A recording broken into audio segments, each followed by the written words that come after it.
Hi guys, this is Raghu and welcome back to my channel.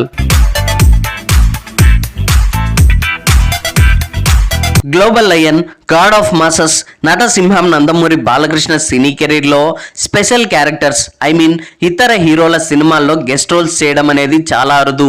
Chiranjeevi, Venkatesh, Nagarjuna లాంటి senior top stars అంతా కూడా special cameos చేశారు, కానీ బాలయ్య మాత్రం వాటికి దూరంగా ఉంటూనే వచ్చారు.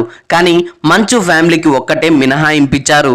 తన ఇన్నేళ్ల సినీ కెరీర్లో మంచు మనోజ్ హీరోగా వచ్చిన ఊ కొడతారా ఉలిక్కి పడతారా సినిమాలో బాలయ్య మహారాజుగా, అందులోనూ దయ్యం టచ్ ఉన్న క్యారెక్టర్ చేయడం ద్వారా అభిమానులకు స్వీట్ షాక్ ఇచ్చారు. మంచు ఫ్యామిలీ కోసం బాలయ్య చేసిన ఈ సాహసం అప్పట్లో హాట్ టాపిక్ అయింది. స్టార్ హీరో అయ్యుండి ఇలాంటి క్యారెక్టర్ చేయడం ఏంటి అని అంతా అవాక్కయ్యారు. దీనిపై ఇండస్ట్రీలో పెద్ద చర్చే జరిగింది. దీనికి మెయిన్ రీజన్ మంచు ఫ్యామిలీతో ఉన్న అనుబంధం కారణంగానే బాలయ్య ఈ మూవీలో నటించడం జరిగింది.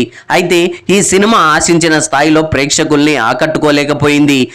కథనంలో పట్టు లేకపోవడంతో బాలయ్య చేసిన ఈ సాహసం వృధా అయింది. ఫలితంగా బాక్సాఫీస్ వద్ద భారీ డిజాస్టర్ గా నిలిచింది. కానీ ఆ సినిమాలో కలిసి నటించడం వల్ల మంచు మనోజ్, మంచు లక్ష్మిలకు మాత్రం బాలయ్యతో ఆ బాండింగ్ అలా స్పెషల్ గా ఉండిపోయింది. అయితే బాలయ్య చేసిన ఈ సాయానికి ప్రతి సాయం చేసే అవకాశం మంచు మనోజ్ కు ఇన్నేళ్లలో లభించలేదు. కానీ ఎట్టకేలకు బాలయ్య రుణం తీర్చుకునే అవకాశం మంచు మనోజ్ ను వెతుక్కుంటూ మరీ వచ్చింది.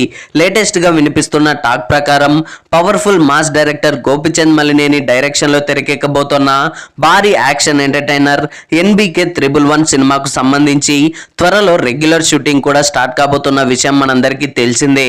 అయితే ముందుగా అనుకున్న హిస్టారికల్ స్టోరీని పక్కన పెట్టి మాఫియా బ్యాక్డ్రాప్ లో స్టైలిష్ యాక్షన్ ఎంటర్టైనర్ గా అత్యంత భారీ స్థాయిలో తెరకెక్కించబోతున్నట్లు తెలుస్తోంది. ఇందులో హీరోయిన్ గా ఆల్మోస్ట్ నయనతార కన్ఫర్మ్ అయినట్లు కూడా తెలుస్తోంది. ఇక మిగతా కాస్టింగ్ అయితే ఫైనల్ కాలేదు, కానీ అనూహ్యంగా ఇందులో ఓ పవర్ఫుల్ రోల్ కోసం మంచు మనోజ్ ను అప్రోచ్ అయినట్లు తెలుస్తోంది. ఇటీవలే స్టోరీని కూడా నరేట్ చేసినట్లు సమాచారం. క్యారెక్టర్ నచ్చడం, పైగా ఇది బాలయ్య సినిమా కూడా కావడంతో ఏ మాత్రం ఆలోచించకుండా గ్రీన్ సిగ్నల్ ఇచ్చాడని సమాచారం. సెకండ్ ఇన్నింగ్ స్టార్ట్ చేశాక భైరవం, మిరాయ్ లాంటి సినిమాలతో విలన్ గా కూడా మెప్పించి గట్టి కంబ్యాక్ నందుకున్న మనోజ్ త్వరలో powerful action entertainer David Reddy మూవీతో హీరోగా గ్రాండ్ రీఎంట్రీ ఇస్తున్న సంగతి తెలిసిందే. సో దీన్ని బట్టి చూస్తే ఇటు విలన్ గాను స్పెషల్ క్యామియోస్ తోను మెప్పిస్తూనే హీరోగా కూడా నిలదొక్కునే ప్రయత్నం అయితే చేస్తున్నాడు. నిజంగా ఇలాంటి టైంలో బాలయ్య మూవీ కోసం అడిగితే సంతోషంగా ఒప్పుకుంటాడు, కాబట్టి అది నిజమైన ఆశ్చర్యం లేదు. సో ఆ రకంగా 14 సంవత్సరాల బాకీ ఇప్పుడు పూర్తి చేసినట్లు కూడా అవుతుంది. దీనిపై పూర్తి వివరాలు అయితే తెలియాల్సి ఉంది.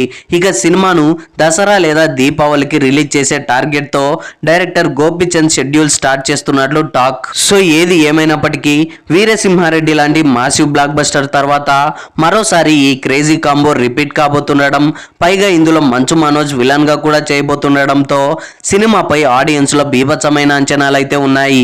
మరి ఈ స్టైలిష్ యాక్షన్ ని ఎలా టేకప్ చేస్తాడనేది మాత్రం ప్రస్తుతం అందరిలోనూ ప్రత్యేకమైన ఆసక్తి అయితే కనిపిస్తోంది. సో చూడాలి మరి ఏం జరగబోతుంది అనేది. ఐ హోప్ ఈ రివ్యూ మీకు నచ్చింది అనుకుంటున్నాను. ఈ రివ్యూ మీకు నచ్చినట్లయితే వీడియోని లైక్, కామెంట్, షేర్ చేసి నా ఛానల్ని సబ్స్క్రైబ్ చేసుకోవడం మర్చిపోకండి. Thanks for watching.